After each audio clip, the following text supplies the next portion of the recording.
যে মহান রব পৃথিবীর সমস্ত কাজ থেকে ফারিক করে এই কোরআনের মঞ্চ ময়দানে বসার সুযোগ করে দিয়েছেন কে? আওয়াজ দিতে হবে কে? মুসলমান সিংহের উত্তরসূরি, কথা বলেন ঠিক কিনা? মুসলমান ভয় পাওয়ার জাতি নয়, আওয়াজ দিতে হবে, কথা বলেন ঠিক কিনা? মুসলমান শয়তানকে ভয় পায় না, শয়তান মুসলমানকে ভয় পায়। আওয়াজ দিতে হবে, কথা বলেন ঠিক কিনা?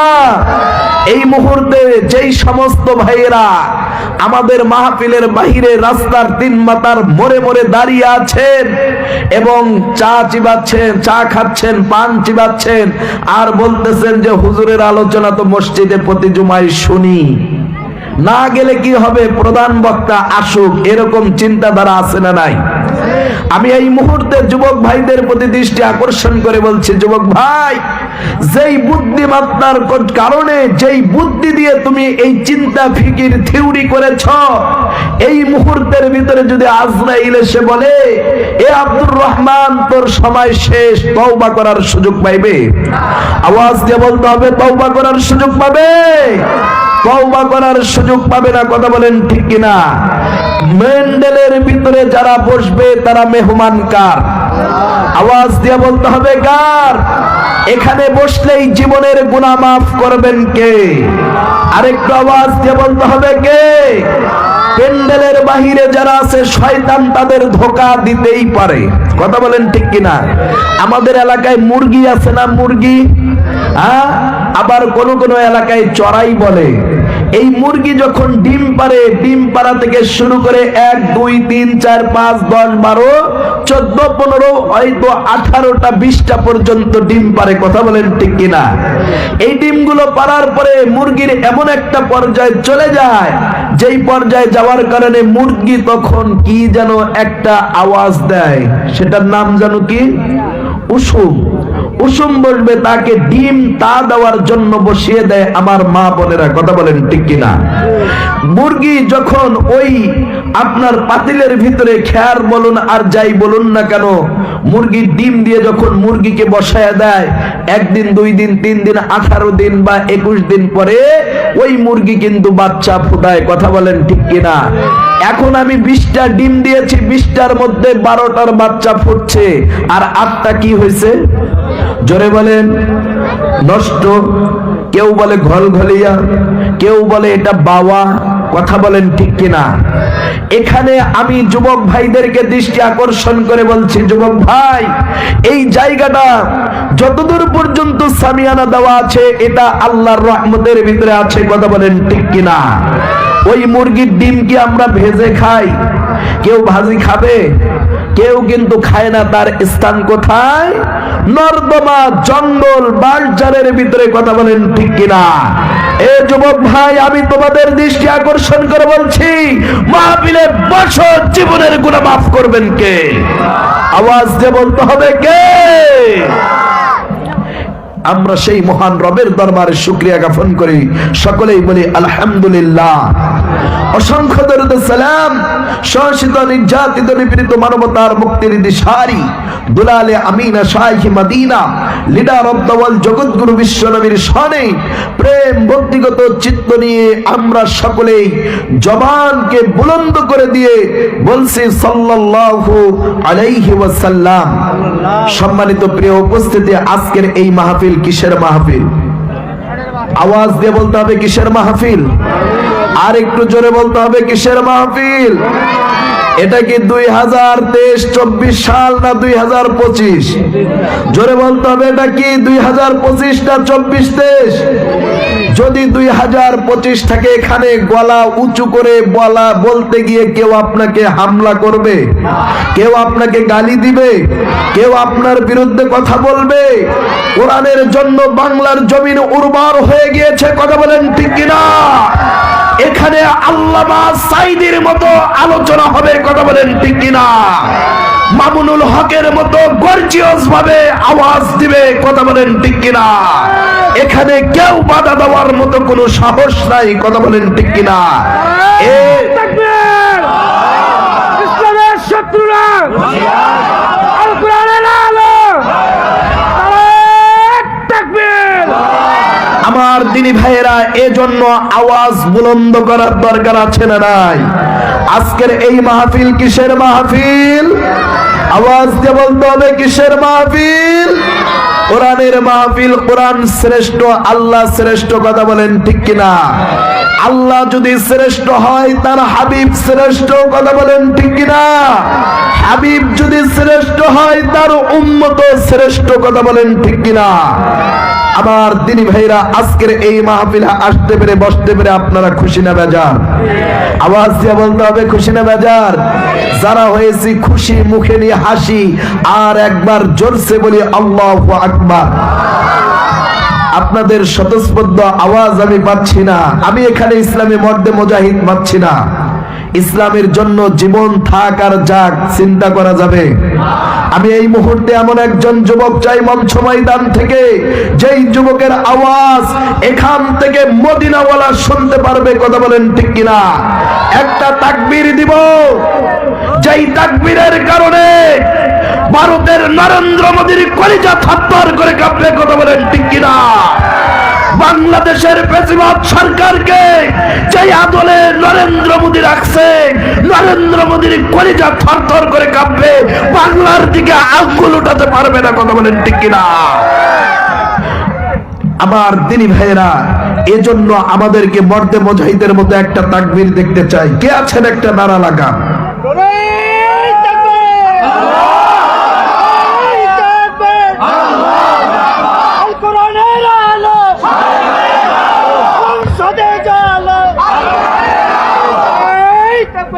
মাশাআল্লাহ। তাহলে আমরা এসেছি কি শোনার জন্য? কোরআন শোনার জন্য।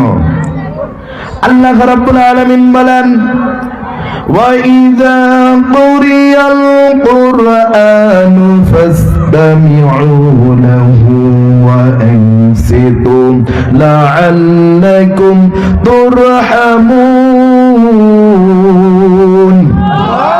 আল্লাহ রাব্বুল আলামিন বলেন, বান্দা, যেই জায়গার মধ্যে কুরআনুল কারীমের তেলাওয়াত করা হয়, যেই জায়গার মধ্যে আল্লাহ সুবহানাহু ওয়া তাআলার বরত্বের কথা বলা হয়, এ বান্দা, ওই জায়গা পৃথিবীর কোনো মাঠ থাকে না, পৃথিবীর কোনো ঘাট থাকে না। ওই জায়গাকে আল্লাহ রাব্বুল আলামিন রহমতের বেষ্টন দিয়ে জান্নাতের বাগিচা বানিয়ে দেন কে? আমার দিনী ভাইরা, আল্লাহর নবী নবী মুহাম্মদুর রাসূলুল্লাহ সাল্লাল্লাহু আলাইহি ওয়াসাল্লাম বলেন, এ সাহাবীরা, যেই জায়গার মধ্যে কুরআনুল কারীমের তেলাওয়াত করা হয়, ওই জায়গাটা আল্লাহ রাব্বুল আলামিন কুরআনুল কারীমের বরকতে রিয়াজুল জান্নাত, জান্নাতের বাগিচা হিসেবে ঘোষণা দেন। জোরে বলুন সুবহানাল্লাহ।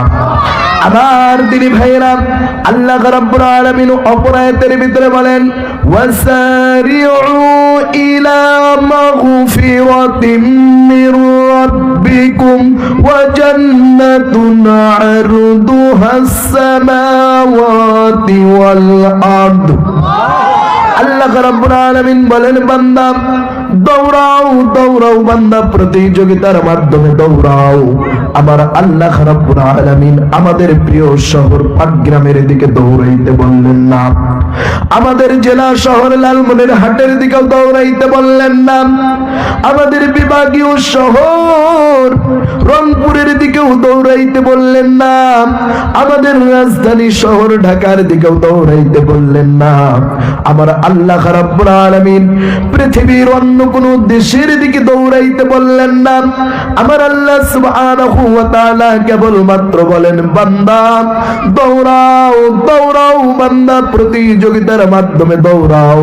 কার আগে কে আমার জান্নাতের ভিতরে প্রবেশ করতে পারো? জোরে বলুন সুবহানাল্লাহ। এ মুসলমান, প্রতিযোগিতার মাধ্যমে আল্লাহর জান্নাতের ভিতরে প্রবেশ করতে হবে। এখনো যারা যেই ভাইরা রাস্তার ভিতরে দাঁড়িয়ে আছো, এখনো তোমাদেরকে বলতে চাই, ভাই তোমরা এখন রাস্তায় দাঁড়িয়ে আছো, এখানে আজরাইল যদি তোমার আমার জানটা কবজ করে নিয়ে যায়, নাই, তাহলে তুমি আমি জান্নাতি মেহমান আর হতে পারবো না। কথা বলেন ঠিক কিনা? আমার দিনী ভাইরা, প্যান্ডেলের ভিতরে বসেছি, আজরাইল আসলো, আমার জানটা কব্জ করে নিয়ে চলে গেল। কিন্তু এই মুহূর্তের ভিতরে আমার হাবিব কামলিওয়ালা নবী বলেন, ওই আমার উম্মতটা জান্নাতি। জোরে বলুন সুবহানাল্লাহ। আমার দিনী ভাইরা, শুধুমাত্র তাই নয়, প্রতিযোগিতার মাধ্যমে এখানে আসতে হবে। এখান থেকে আমার দিনী ভাইরা যতক্ষণ পর্যন্ত বসে থাকবো, আমরা কি শুধুমাত্র এই অবস্থার ভিতরে থাকবো? না না না, আমার আল্লাহ সুবহানাহু ওয়া তাআলা বলেন, বান্দা তোমরা শুধুমাত্র বসে থাকবা, আমি আল্লাহ কি তোমাদেরকে কিছুই দিব না? আমার আল্লাহ সুবহানাহু ওয়া তাআলা বলেন, লাআল্লাকুম তুরহামুন। জোরে বলুন আল্লাহু আকবার। আল্লাহ রাব্বুল আলামিন বলেন, বান্দা যতক্ষণ পর্যন্ত বসে থাকবা, ততক্ষণ পর্যন্ত আমি আল্লাহ সুবহানাহু ওয়া তাআলা তোমাদের মাথার উপরে রহমত বর্ষণ করতেই থাকি। জোরে বলুন সুবহানাল্লাহ। আমার দিনী ভাইরা, শুধুমাত্র তাই নয়, আমার আল্লাহ পাক অপর আয়াতের ভিতরে বলেন, আল্লাযীনা ইয়াসতামিউনাল কাওলা ফায়াত্তাবিউনা আহসানাহু উলাইকাল্লাযীনা হাদাহুমুল্লাহ। আল্লাহ রাব্বুল আলামিন বলেন, বান্দা ওই সমস্ত ব্যক্তিরা সবচাইতে বুদ্ধিমত্তা, যিনি কুরআনুল কারীম শুনে কোরআনের কথা বলে এবং কোরআন বোঝার জন্য, হেদায়েত পাওয়ার জন্য কোরআনের মঞ্চ ময়দানে বসে যায়। ওই ব্যক্তিটাই হচ্ছে সবচাইতে বড় বুদ্ধিমত্তা। জোরে বলুন সুবহানাল্লাহ।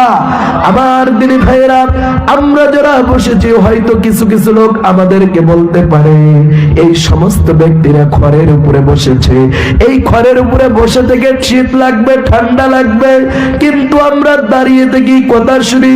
কিন্তু না না না, কামলিওয়ালা নবী বলেন, ওই আমার উম্মতটা সবচাইতে বড় বুদ্ধিমান, যিনি আমার উপরে কোরআনুল কারীম নাজিল হয়েছে, এই কোরআন শোনার জন্য কোরআনের মঞ্চ ময়দানে বসে গিয়েছে। জোরে বলুন সুবহানাল্লাহ। সম্মানিত প্রিয় উপস্থিতি, তাহলে এই আজকের এই মাহফিল প্যান্ডেলটা রাসূলুল্লাহর ভাষ্য অনুযায়ী হচ্ছে জান্নাতের বাগিচা। কথা বলেন ঠিক কিনা? তাহলে আজকের এখানে বসলেই জীবনের গুনাহ মাফ করবেন কে? বসলেই রহমত নাজিল করবেন কে? আমার দিনী ভাইরা, যাই হোক, আমি যে আয়াতে কারিমা তেলাওয়াত করেছি, এই আয়াতের উপরে কিছু কথা বলে আপনাদের কাছে দোয়া নিয়ে, আমিও আপনাদের জন্য দোয়া করে, প্রধান বক্তা আসবে, আমি ইনশাআল্লাহ মাইক ছেড়ে দেব। আমি আপনাদের সুপরিচিত একজন মুখ। কথা বলেন ঠিক কিনা? এজন্য এই আয়াতের উপরে স্বল্প সময় কথা বলবো। যে আয়াতে কারিমা আমি আপনাদের সামনে তেলাওয়াত করেছি, এটি হচ্ছে সূরাতুল আনকাবুত। জোরে বলুন আল্লাহু আকবার। আল্লাহ রাব্বুল আলামিন কোরআনুল কারীমের ভিতরে গরুর নামে সূরা নাজিল করেছেন, মাকরুশার নামে সূরা নাজিল করেছেন, পিপিলিকার নামে সূরা নাজিল করেছেন। এগুলো নাজিল করা আল্লাহ রাব্বুল আলামিন বান্দাদেরকে মিসাল দিয়ে বুঝিয়ে বুঝিয়ে দেওয়ার জন্য এই সূরাগুলো নাজিল করেছেন। জোরে বলুন সুবহানাল্লাহ।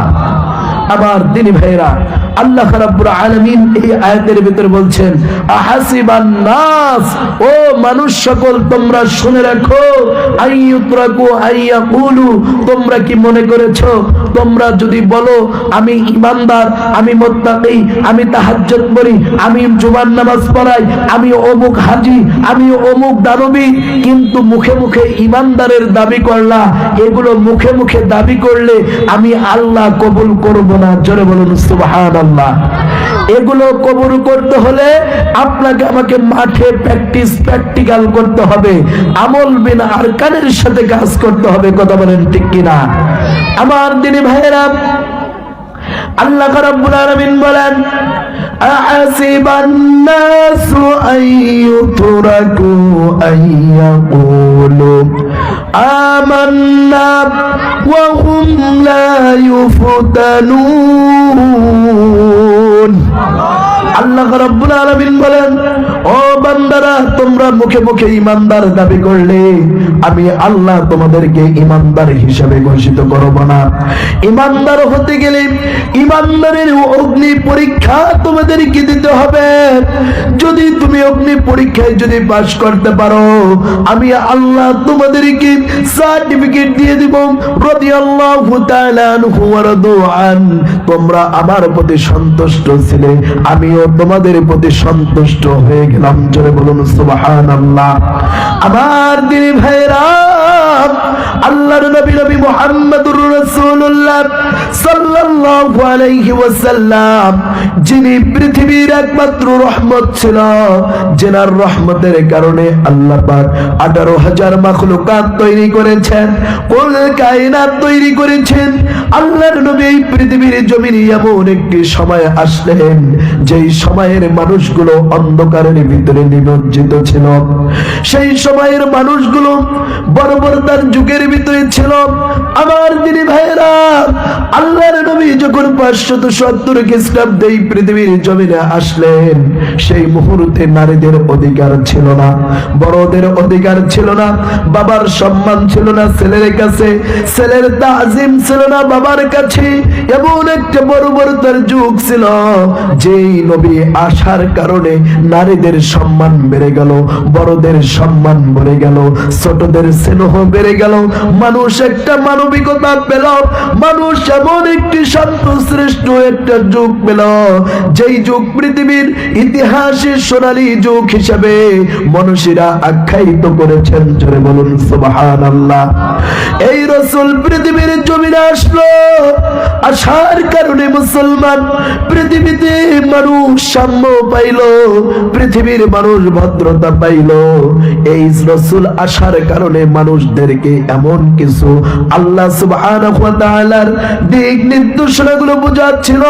আল্লাহর নবী একদিন, 2 দিন, 3 দিন শুধুমাত্র নয়, এভাবে চিন্তা ফিকির গবেষণা করে 13 বছর বয়সে একটা সংগঠন করলো, হিলফুল ফুজুল। কথা বলেন ঠিক কিনা?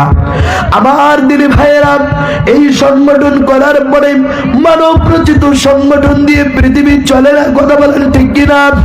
আমার দিনী ভাইয়েরা, একের পরে এক যখন যাইতেছিল, আমার নবী 25 বছর বয়সে যখন হযরতে আম্মা জান খাদিজাকে বিবাহ করলেন, আমার দিনী ভাইয়েরা, আমার নবীর উপরে অনেক কষ্ট চলে আসলো। শুধুমাত্র তাই নয়, আমার নবী 1 বছর, 2 বছর, 3 বছর, 4 বছর, 10 বছর, 15 বছর, 30 বছর, 39 বছর যখন হইল, এরপরেও আমার নবীর উপরে কোনো আঘাতও আসলো না, কোনো পরীক্ষাও আসলো না। জোরে বলুন আল্লাহু আকবার।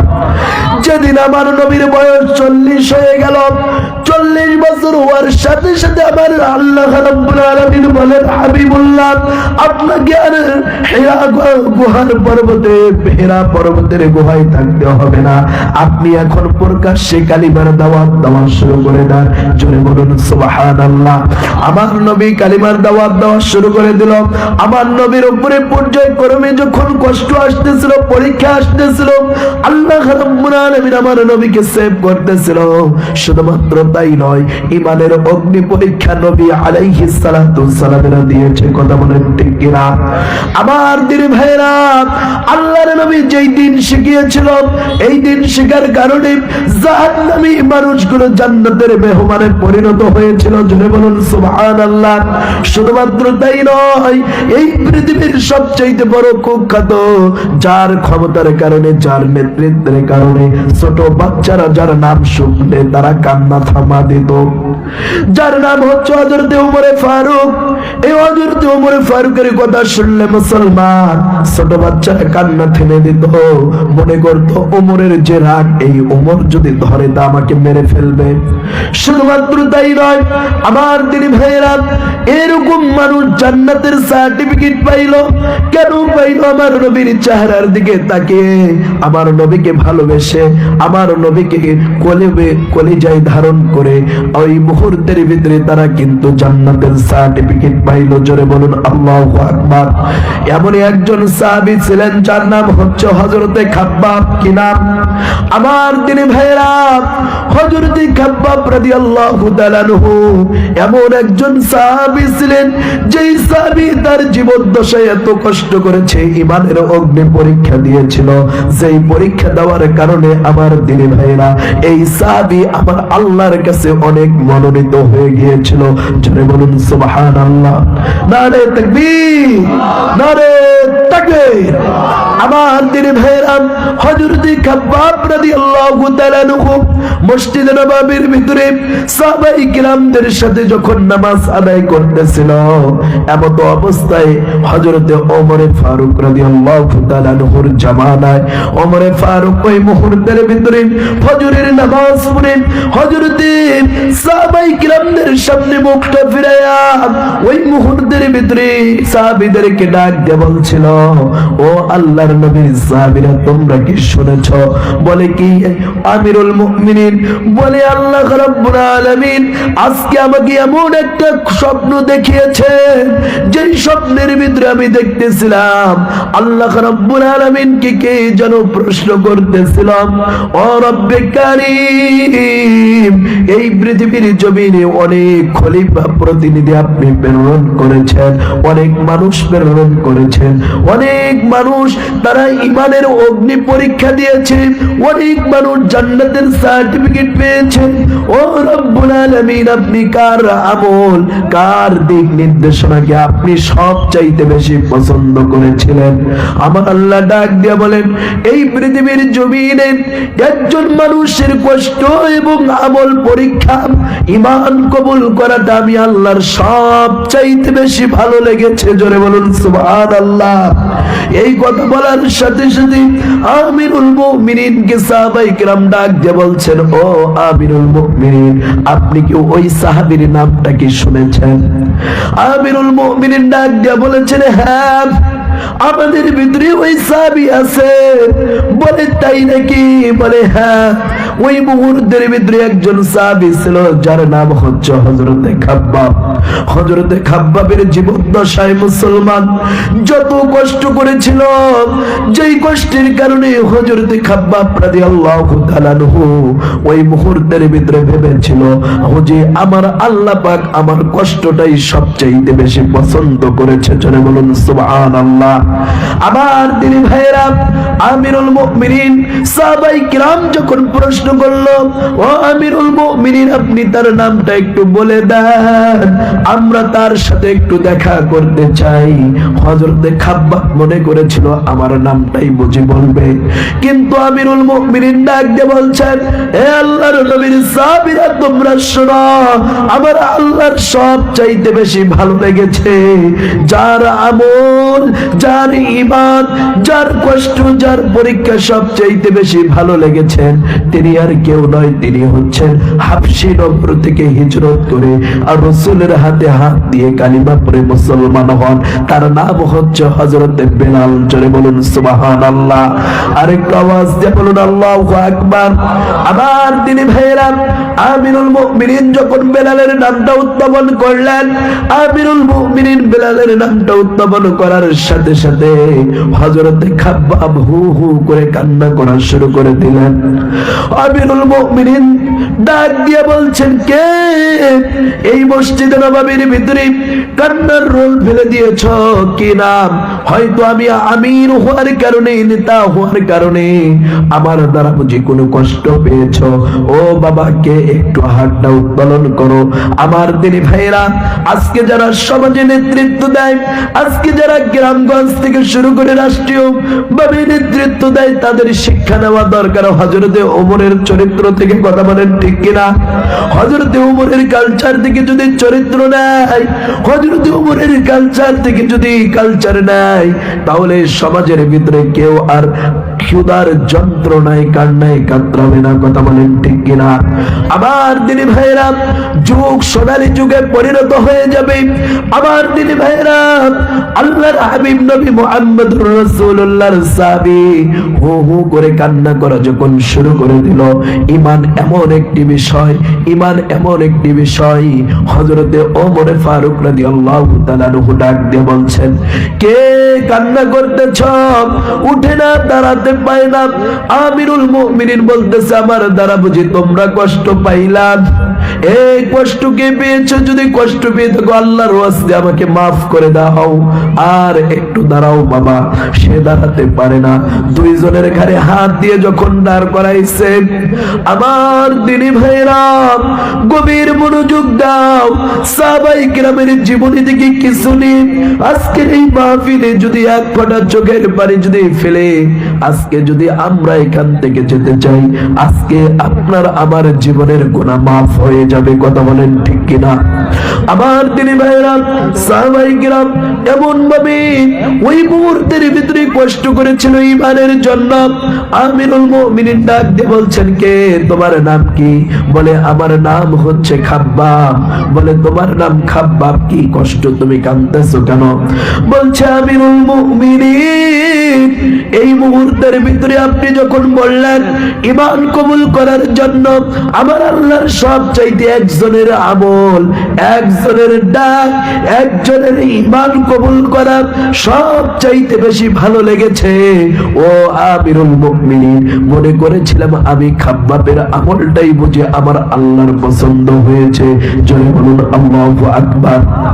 আমার দিনী ভাইরা, আমিরুল মুমিনিন ডাক দিয়ে বলেন, ও আল্লাহর নবীর সাহাবী, এই মুহূর্তের ভিতরে তুমি কেন এই কথাটা মনে করলা? বলছে, আমিরুল মুমিনিন, আমি আমার জীবন দশায় যে কষ্ট করেছি, যেই কষ্ট করার কারণে আজকে এই মুহূর্তের ভিতরে আপনি যেই কথা বলেছেন, আমার আল্লাহ বুঝে আমার আমলটা কবুল করেছে, আমি এটা মনে করলাম। চলে বলুন সুবহানাল্লাহ। আরেকটু আওয়াজ দিয়ে বলুন আল্লাহু আকবার। আমার দিনী ভাইরা, এই কথা বলার সাথে সাথে আমিরুল মুমিনিনকে ডাক দিয়ে বলছেন, ও আমিরুল মুমিনিন, এই মুহূর্তের ভিতরে যা কিছু করি না কেন, আমার এই করার ভিতরে বুঝি আমার আল্লাহ এর ভিতরে রিয়া চলে এসেছে, এই জন্য আল্লাহ আমার নামটা বলে নাই। আমিরুল মুমিনিন ডাক দিয়ে বলেন, কি কষ্ট করেছো? বলছে, ঈমান কবুল করতে গিয়া আমিরুল মুমিনিন আমাকে জ্বলন্ত কয়লার উপরে শোয়া দেওয়া হয়েছে, আর আমাকে বলা হয়েছিল তুমি কালিমাটা ছাড়ো, তোমাকে অনেকবার সাথ দিয়ে দেব, তুমি কালিমাটা ছাড়ো। আমিরুল মুমিনিন, আমি কালিমা ছাড়ি নাই। জ্বলন্ত কয়লার উপরে যখন আমাকে শোয়া দেওয়া হলো, আমার পিঠের গোশতগুলো পুড়ে পুড়ে, শরীরের রক্তগুলো দিয়ে ওই কয়লা আগুনগুলো নিভে গেল। ও আমিরুল মুমিনিন, আমি পচা ঘাড়ির গন্ধে মানুষের সামনে যাইতে পারি না। আমিরুল মুমিনিন, এই কারণেই মনে করেছিলাম আমার আল্লাহ বুঝে আমার আমলকে কবুল করেছেন। জোরে বলুন আল্লাহু আকবার। আমার দিনী ভাইরা, এজন্য ঈমানের জন্য অগ্নি পরীক্ষা দিতে হবে। আল্লাহ রাব্বুল আলামিন যেই কথা বলেছেন, আসিবান নাসু আইয়ুতরাকু আইয়াকুলু আমান্না ওয়া হুম লা ইউফতানুন। জোরে বলুন আল্লাহু আকবার। আমার দিনী ভাইরা, এজন্য ঈমানের জন্য অগ্নি পরীক্ষার জন্য প্রস্তুতি গ্রহণ করতে হবে, এবং ঈমান নিয়ে যেন কবরে যেতে পারি। বাঁচলে কোরআন নিয়ে বাঁচবো, বাঁচলে রাসূলকে নিয়ে বাঁচবো, বাঁচলে রাসূলের হাদিসকে নিয়ে বাঁচবো, দ্বীনকে নিয়ে বাঁচবো। কথা বলেন ঠিক কিনা? এর বাইরে যদি আপনি আমি চলাফেরা করি, তাহলে দেখা যাবে দিন দুনিয়া পুরাই শেষ হয়ে যাবে, আপনার আমার কোনো ফায়দা হবে না। কথা বলেন ঠিক কিনা? আমার দিনী ভাইরা, এজন্য কোরআন মানুষের মাঝে প্রচার করার জন্য এই রকম মাদ্রাসার দরকার আছে না নাই? আজকের এই ইব্রাহিম মিয়া হাফিজিয়া মাদ্রাসা আছে, এই মাদ্রাসায় কোরআনুল কারীম শিখবে, এই শিখার কারণে এই শিক্ষা দ্বারা মানুষের মাঝে প্রচার করবে, এই কোরআন শিখবে, তারা জান্নাত জাহান্নাম বুঝবে। এরকম মাদ্রাসায় ছাত্র দেওয়ার দরকার আছে না নাই? আরেকটু আওয়াজ দিয়ে বলুন, আছে না নাই? আরেকটু জোরে বলতে হবে, আছে না নাই? তাহলে আমাদের সন্তানদেরকে সর্বপ্রথম অন্তত পক্ষে তার গোড়াটা কোরআন মাফিক সুন্নাহ মাফিক ভিত্তিটা দিন মাফিক করে দেওয়ার দরকার আছে না নাই? আমার দিনী ভাইয়েরা, এজন্য আমি আপনাদেরকে সাকুল আবেদন করব, আমাদের বাচ্চাগুলোকে এরকম মাদ্রাসায় দিয়ে পঞ্চম শ্রেণী পর্যন্ত পড়ানোর পরে হাফেজ কোরআন পর্যন্ত করার পরে অন্তত পক্ষে তারপরে ডাক্তার বানান, ইঞ্জিনিয়ার বানান, একজন বড় স্কলারশিপ বানান। আমার দিনী ভাইয়েরা, আমাদের দেশে ডাক্তারের প্রয়োজন আছে না নাই? যদি একজন কোরআন মাফিক ডাক্তার হয়, একজন হাফেজ কোরআন হয়, একজন আলেম যদি ডাক্তার হয়, তিনি ভিজিট 300 টাকার ভিজিট 1000 টাকা নিবে না। কথা বলেন ঠিক কিনা? আমার দিনী ভাইয়েরা, অনেক গরিব মানুষ আছে, তাদের সিরিয়ালি আমরা পাই না, আছে না নাই? একজন ইঞ্জিনিয়ার যদি কোরআনের হাফেজ হয়, এই ইঞ্জিনিয়ার কখনো সে একটা প্ল্যান করে দিয়ে 2 লক্ষ টাকা নেবে না, যতটুকু তার পারিশ্রমিক ততটুকুই নেবে। কথা বলেন ঠিক কিনা? একজন হাফেজ কোরআন যদি উপজেলা চেয়ারম্যান হয়, এই উপজেলায় অনেক মারিং কাটিং আছে না নাই? তাহলে দেখা যাবে এগুলো তার দ্বারা অসম্ভব। কথা বলেন ঠিক কিনা? আমার দিনী ভাইরা, এজন্য আপনার আমার সন্তানকে যদি হাফেজ কোরআন বানানোর পরে এরকম ভালো ভালো জায়গায় যদি দিতে পারি, এটা দুনিয়া ও আখিরাতের জন্য আপনার আমার কল্যাণকামী হবে। কথা বলেন ঠিক কিনা? আল্লাহ রাব্বুল আলামিন আমাদের সকলকে কোরআন সুন্নাহ মোতাবেক জিন্দেগি পরিচালনা করার মতো তৌফিক দান করুক। আমরা সকলে বলে আমিন। আরেকটু আওয়াজ দিয়ে বলে আমিন।